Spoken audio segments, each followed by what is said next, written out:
একটা কমন কথা আছে, চীন বসে থাকে না, চীন তার চেষ্টায় সদা ব্যস্ত। বিশ্বে যে প্রান্তে নতুন কোনো প্রযুক্তি আসুক, বেজিং তা রপ্ত করতে মরিয়া হয়ে ওঠে। এবার সেই ধারাবাহিকতায় চীন কেড়ে নিল আমেরিকার শ্রেষ্ঠত্ব, আধিপত্য হারানোর শঙ্কায় উদ্বিগ্ন পেন্টাগন।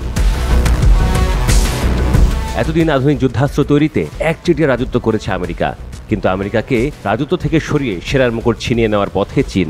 নতুন নতুন প্রযুক্তি নির্ভর যুদ্ধাস্ত্র সামনে এনে আমেরিকা ও এর পশ্চিমা মিত্রদের ভয় ধরিয়ে দিচ্ছে তারা। এবার অত্যাধুনিক যুদ্ধবিমানবাহী রণতরী ফুজিয়ানে নতুন ইলেকট্রোম্যাগনেটিক ক্যাটাপল্ট সিস্টেম EMALS ব্যবহার করেছে দেশটি। এরপর ওই রণতরী থেকে 3 ধরনের যুদ্ধবিমান সফলভাবে উড্ডয়ন করিয়েছে চীনারা। এর মাধ্যমে নিজেদের সামরিক কৌশলে এক নতুন দিনের সূচনা করল বেইজিং। সোমবার প্রথমবারের মতো যুদ্ধবিমানবাহী রণতরী ফুজিয়ান থেকে এই প্রযুক্তির মাধ্যমে 3টি যুদ্ধবিমান উড্ডয়নের ফুটেজ প্রকাশ করেছে চীনা রাষ্ট্রীয় সংবাদ মাধ্যম।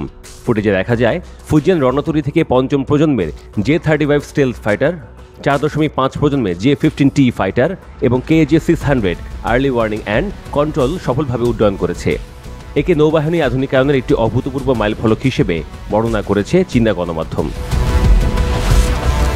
এই প্রযুক্তিকে চীনের নৌবাহিনীর জন্য একটি বড় প্রযুক্তিগত অগ্রগতি হিসেবে বিবেচনা করা হচ্ছে। আগে শুধু আমেরিকার কাছেই ছিল একই প্রযুক্তি। এর মাধ্যমে যুদ্ধবিমানবাহী রণতরীর এমন প্রযুক্তির আমেরিকার একক আধিপত্য ভেঙে দিল চীন। ইলেকট্রোম্যাগনেটিক ক্যাটাপল্ট সিস্টেম হলো একটি আধুনিক প্রযুক্তি যা যুদ্ধবিমানবাহী রণতরী থেকে যুদ্ধবিমানকে দ্রুত ও অতি সূক্ষ্মভাবে উড্ডয়নে সাহায্য করে। এটি আগের স্টিম ক্যাটাপল্টের চেয়ে অধিক শক্তিশালী, নির্ভরযোগ্য ও জ্বালানি সাশ্রয়ী, ফলে যুদ্ধ সক্ষমতা বাড়ে। এর আগে আমেরিকা ইউএসএস জেরাল্ড আর ফোর্ডে এ ধরনের প্রযুক্তি ছিল। সেটি ছিল এই ইলেকট্রোম্যাগনেটিক ক্যাটাপল্ট সিস্টেম সম্পন্ন একমাত্র বিমানবাহী রণতরী। কিন্তু নিজেদের রণতরী ফুজিয়ানে এই প্রযুক্তি যুক্ত করার মাধ্যমে দ্বিতীয় দেশ হিসেবে ইলেকট্রোম্যাগনেটিক ক্যাটাপল্ট সিস্টেম ব্যবহার শুরু করল চীন। এদিকে এই প্রযুক্তির কারণে ফুজিয়ান রণতরী থেকে চীনের যুদ্ধবিমানগুলো ভারী অস্ত্রশস্ত্র ও জ্বালানি বহন করে দীর্ঘ দূরত্বে শত্রুপক্ষের ওপর আঘাত হানতে পারবে।